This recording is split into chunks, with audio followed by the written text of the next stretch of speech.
चलिए इस क्वेश्चन को समझिएगा, ये क्वेश्चन बहुत ही अच्छा है और बहुत ही इंपॉर्टेंट है आपके बोर्ड्स के लिए। क्या है? Find the interval in which the function F x sine x plus cos x, sine x plus cos x trigonometry function है और हमें इस इंटरवल में बताना है 0 से लेकर 2 पाई के बीच में। ठीक है, is strictly increasing and decreasing. बहुत ईजी है, चलिए स्टार्ट करते हैं। सबसे पहले आप एफ एक्स लिख लेंगे, तो एफ एक्स आपको क्या दे रखा है? Sine x plus cos x. ठीक है, फिर आप क्या करेंगे? एफ डैश एक्स निकाल लेंगे, डिफ्रेंशिएट कर देंगे तो साइन एक्स का डिफ्रेंशिएशन कॉस एक्स हो गया और कॉस एक्स का आपका माइनस साइन एक्स हो गया। इतना समझ गए होगे। अब हमको निकालना है इंक्रीजिंग के लिए, तो इंक्रीजिंग के लिए हमको पता होता है कि for increasing F dash x greater than 0 होना चाहिए, हाँ या ना? इतना समझ गए? क्या होना चाहिए? F dash x greater than 0 होना चाहिए। तो यहाँ पर cos x minus sine x क्या होना चाहिए? ग्रेटर देन 0 होना चाहिए। ठीक है, अब पिछले वाले क्वेश्चन में मैंने एक चीज़ बताना भूल गया था, लेकिन यहाँ समझा दे रहा हूँ आपको कि F dash x greater than 0 होना चाहिए। इससे पहले आप चाहो तो एक स्टेप और बना सकते हो। क्या? कि यहाँ पर जो पॉइंट फाइंड करते हैं ना, क्रिटिकल पॉइंट, तो उसके लिए आपको एफ डैश एक्स बराबर 0 करने से मिल जाते हैं। मतलब क्या है कि जैसे पिछले क्वेश्चन में मैंने बोला था ना, इसको 0 कर दो, उस वाले फैक्टर को भी 0 कर दो तो आपको पॉइंट मिलते हैं। तो चाहो तो आप इस स्टेप को बढ़ा भी सकते हो कि इस पूरे को क्या कर दो? 0 कर दो, उससे आपको वैल्यू मिल जाएंगी। तो पिछले वाले क्वेश्चन में भी जो हो सकता था। ठीक है, तो यहाँ पर सबसे पहले आपको यही करना होगा कि यहाँ पर पहले पॉइंट फाइंड करने होंगे जहाँ पर ये 0 हो जाए। तो इसका मतलब cos x minus sine x बराबर क्या होना चाहिए? 0। इससे क्या आएगा? कॉस एक्स बराबर साइन एक्स, हाँ या ना? अब इधर कॉस एक्स जाएगा तो इधर 1 बचेगा, इधर क्या आएगा? Sine x upon cos x. तो यहाँ 1 आया तो ये कितना आ गया आपका? tan x। ये चीज़ समझ गए या नहीं? तो tan x बराबर कितना आ गया? 1। इसको अगर पिछले क्वेश्चंस के हिसाब से समझोगे तो यहाँ पर भी यही बोलता मैं कि cos x minus sine x 0 कहाँ हो रहा है, इसको चेक कर लीजिए, तब भी तो यही आता। बात एक ही है। ठीक है, तो यार tan x बराबर कितना आ गया? 1। अब आपको इंटरवल बनाना है यहाँ पर 0 से π/2। तो इधर 0 आ गया और इधर क्या आ गया? सॉरी 2 पाई, 0 से 2 पाई बन गया इंटरवल।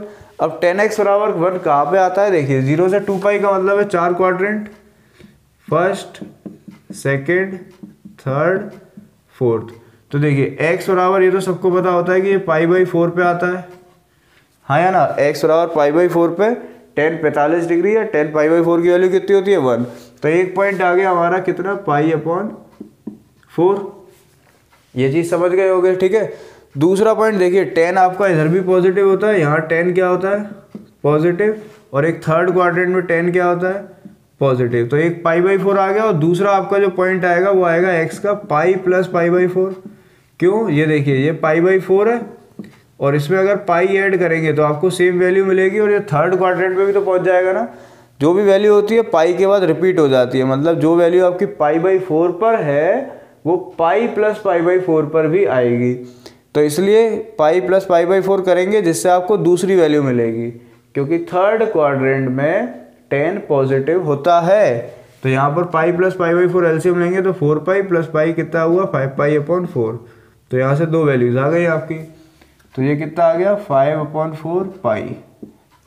इतना समझ गए यानी? ठीक है, बस इतना करने के बाद तो क्वेश्चन मान लीजिए हो गया। अब कुछ नहीं करना आपको। 3 रीजन दिख रहे होंगे, 1 2 3, तीनों रीजन में से कोई भी एक वैल्यू चूज कर लीजिए आप और इसमें पुट करके देख लीजिए। ठीक है, तो 0 से π/4 के बीच में आप ऐसे भी कर सकते हो, एक बॉक्स बना लो। ठीक है, और यहाँ पर लिखो आप, क्या नाम है? एफ डैश एक्स लिख दो, यहाँ लिख दो इंटरवल, यहाँ क्या लिख दो? इंटरवल। ओके, और यहाँ पर साइन लिखेंगे और यहाँ चेक करेंगे फंक्शन इंक्रीजिंग और या नहीं। यहाँ साइन लिखते हैं और यहाँ चेक करते हैं इंक्रीजिंग या फिर डिक्रीजिंग। समझिएगा, इसको बहुत इजी है। देखिए तो 3 इंटरवल है। पहला इंटरवल क्या है आपका? 0 से π/4। दूसरा इंटरवल क्या है आपका? π/4 से लेकर 5/4 पाई। और तीसरा इंटरवल क्या है आपका? तीसरा इंटरवल है आपका 5 π/5/4 पाई से लेकर 2 पाई तक।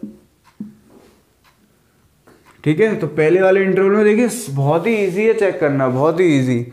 देखिए 0 से π/4 के बीच में कोई भी एक वैल्यू चूज़ कर लो, चाहो तो 0 ही चूज़ कर लो, कोई फ़र्क नहीं पड़ता। तो अगर 0 है तो यहाँ पर वैल्यू पुट करके देखनी है आपको, इस जगह पर f' भी तो देखनी होती है, तो यहाँ 0 पुट करेंगे तो यही आएगा cos 0 माइनस साइन 0, हाँ या ना।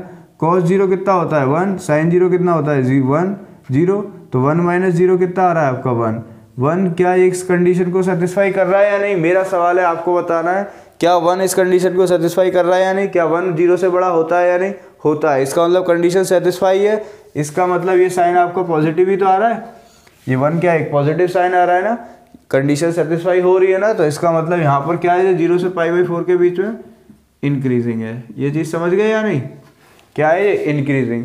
चाहो तो आप सारे साइन चेक करो या फिर ट्रिक लगाओ सीधी, क्या कि आपने यहाँ चेक कर लिया क्या है इंक्रीजिंग, तो दूसरे वाले में ट्रिक के हिसाब से डिक्रीजिंग होगा और तीसरे वाले में क्या होगा इंक्रीजिंग होगा। तो काफ़ी इजी है। आई होप आपको ये चीज़ समझ आ गई हो, नहीं समझ आई हो तो कमेंट करना और अच्छे से समझा दूंगा मैं, ठीक है। जय हिंद बच्चों, मिलते हैं नेक्स्ट वीडियो में, बाय बाय।